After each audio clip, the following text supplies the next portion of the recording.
Hi, my name is Jeremiah. I'm in 311, 331, and 341, and today I'm going to be talking about the amplifier circuit from a cell phone, and I want to start out by showing how that works on kind of a larger scale. So to demonstrate why this amplifier circuit is necessary, I've hooked a couple speakers directly up to the headphone jack in my computer. As you can see, if you try to play sound through them, it's extremely quiet. This is a lot like what would happen in your cell phone if the speakers were hooked directly up to the audio processor. Just wouldn't have enough power to drive the speakers loud enough that you could actually hear them. So here I've hooked an amplifier, which is probably a little bit too big for this demonstration, up between the audio signal, the laptop, and the speakers. And this is going to boost the signal so that if you play some audio, you can actually hear it coming through the speakers. So I'd like to discuss the amplifier itself from the perspective of 311 and 331. So from a 311 perspective, the most important thing about this circuit was its frequency response. And during the pre-work, we took a few different values from the circuit, a few different gain values, and used that to approximate a single pole frequency response. So it had a value alpha in the numerator, which described the overall gain. If that value was 1, the circuit would have no gain and it wouldn't be an active amplifying device. And then there's a complex number in the numerator, and that mostly contributes to the phase change in the output and how significant that was.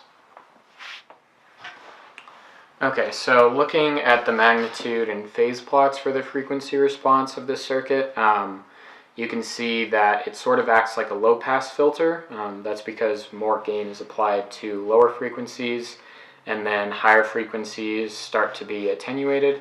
So you have that value of alpha in the middle with a DC frequency, and then once you get to a frequency of 1 over beta, you've reached that 3 dB cutoff, and your power is about half of what it would have been. And then from the phase plot, you can see that lower frequencies have almost 0 phase change, and then as your frequency increases, the phase change approaches 90 degrees. So from a 331 perspective, the most important thing about analyzing this amplifier was the small signal analysis.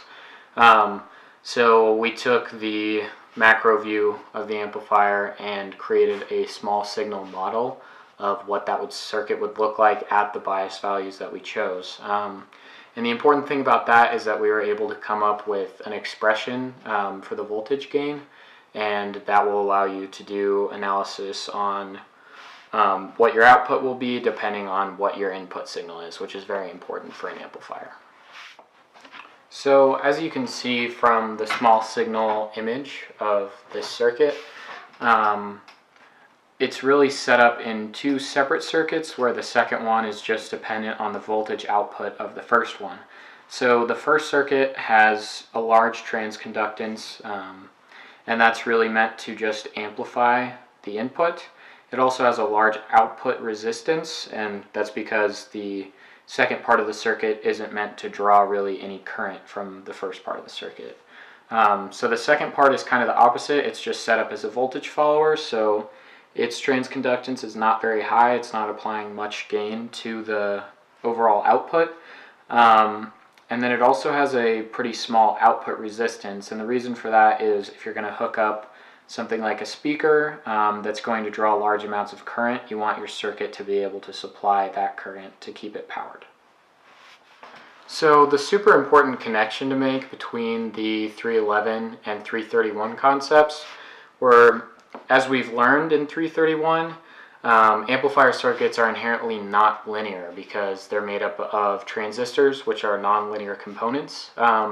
The interesting thing about this, though, was the small signal analysis that we did on it allowed us to approximate that circuit as something that's linear. So that's why we were able to do that fit in MATLAB to come up with a linear description of the gain and phase change for this circuit.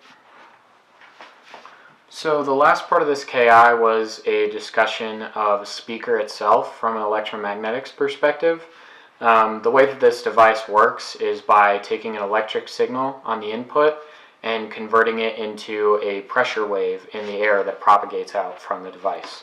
So the way that it moves the air is by mechanically vibrating it back and forth with a cone like this. In this one, it's just a paper cone.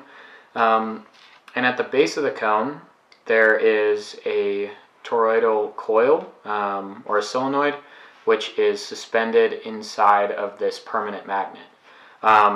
As a signal is applied across the coil, it generates its own magnetic field. And depending on the polarity of the signal, it will either create a magnetic force that goes this way and pushes the cone backward, or this way, which will push the cone out. So if you feed this just a sine wave, for example, it will cause the cone, cause the solenoid to create a magnetic field that opposes the permanent magnet in this direction, then that direction, and it keeps alternating back and forth sinusoidally, causing the cone to move sinusoidally, which eventually causes a pressure wave in the air that matches that frequency and amplitude from the electric sine wave that was fed into the speaker. So thank you for watching my presentation. I hope you learned something about amplifiers and why they're used in cell phones. I'll see you next time.